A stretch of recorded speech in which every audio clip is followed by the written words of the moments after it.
set up around 93. Had to move out of the Wesley Church in 97 because of the ongoing regeneration. Moved to the PSV Russell Club then.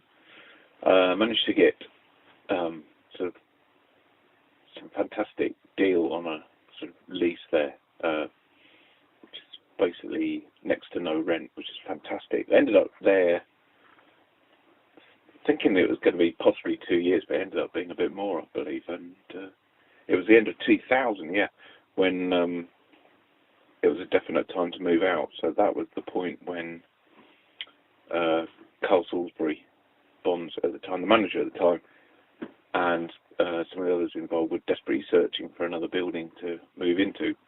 And it took 6 months of searching around South Central Manchester until this building here on Lloyd Street South was discovered. It had been a fridge freezer shop for a while, until there'd been a fire, which was convenient for the business going down, I think. But so yeah, when I came round to have a look at it with the manager, it was all smoke damaged, and there were still about 10 very smoky monolithic fridge freezers stuck in one corner. But you know, it was a fantastic size, and it had this sort of front to back aspect,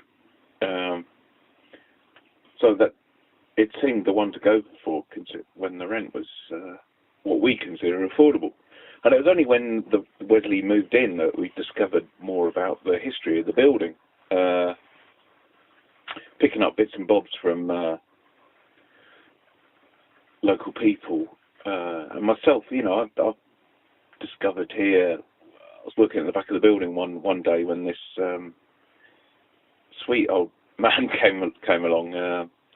He said he was 85 and his first job had been in here when he was 14, working on the horses, the dray, delivering milk, because it had been this dairy for quite a while. And the back of the building has got these sort of big double doors which enable a big horse and big dray to come in with the milk churns. And the back of the building has these areas which are tiled up for hanging meat and for storing milk churns and cheese and stuff like that. And as we've all found to our cost, the building is so brilliantly designed so that whatever the temperature seems to get to at night, it holds on to it for dear life, because it's very solidly built out of iron and brick and concrete, and it really does retain the cold well. So for pre-refrigeration, it's a really good building for that, because you know, we say for 8 months or more of the year this building is colder than outside for sure, which stops everything going off. But it's not that warm to work in. But it has got this fantastic usefulness about it, that because the back of the building's got that access for the dray, it's useful for bringing in and out of furniture and whatnot. We can actually get a van in the back if need be at a squeeze, and it runs the length of the block, so you know, we can have the front as access for members of the public and the back as access for us and the furniture. And it does have the classic Wesley, slightly sort of shambolic, decaying quality to it, because the Wesley Church was in reasonably good condition, as we said. Most of it. The PSV club was, by the time we moved in, was a bit worse for wear, and it had the added decoration of bullet holes in the ceiling and things like that. That added a certain charm to the building. But we kind of kitted it out as well. Did our own version of shop fitting, whereby using sort of bookcases and display cases and stuff like that. You know, those glass-fronted display cases. Whole walls were made to create a kind of bric-a-brac sort of grotto area upstairs there, which is, you know, provided loads of shelving for knickknacks and cutlery and plates and stuff like that. And we did a similar thing when we moved here. So we've got the kind of bric-a-brac area at the front that's kind of like a mini sort of bazaar down on its uppers a bit. And the rest of the building here in particular is incredibly shabby. We've had problems with loads of leaks in the roof and everything that have caused some of the visual things that you see here. But it's somehow managed to hold together. One of our volunteers, an ex-roofer, spent 6 weeks a couple of summers ago doing some seriously good repairs, which has given us a bit more lease of life on that front. But we bear the cosmetic and a certain amount of structural damage that we're never going to have enough spare money to do anything about, as we don't own the building. We rent it, like I said, on very reasonable terms. And that's the way we have to operate. That's the ethos of the Wesley, because we operate to such tiny margins.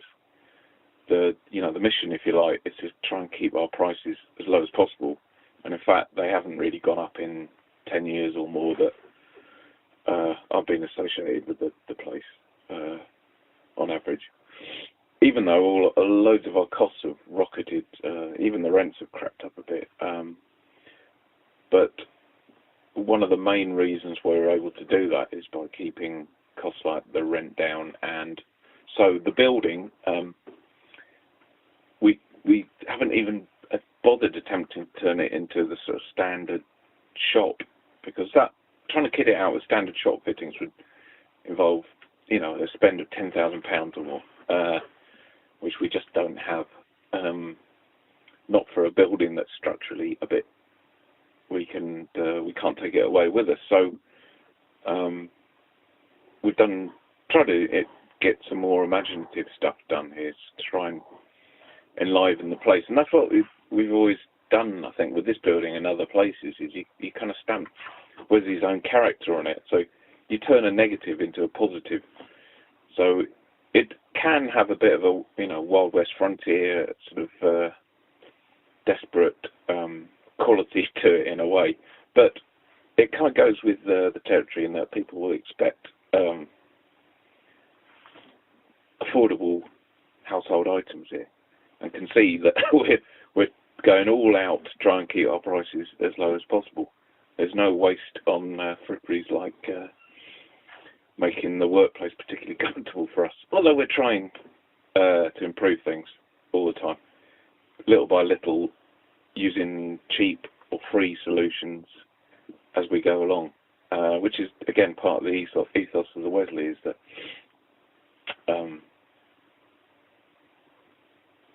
try and do things as cheaply or for free wherever we can, provide the best service we can, but making sure that it's as affordable as possible.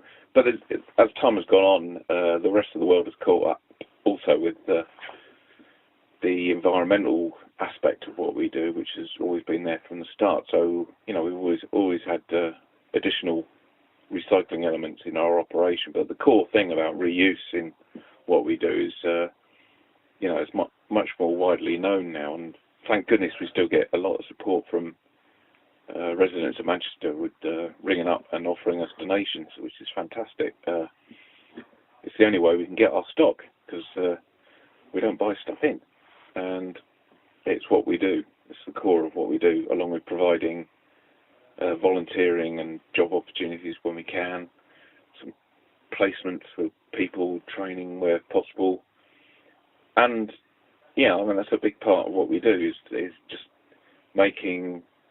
trying to create a sort of spirit of the project that is unique, and it's something that people want to belong to participate in.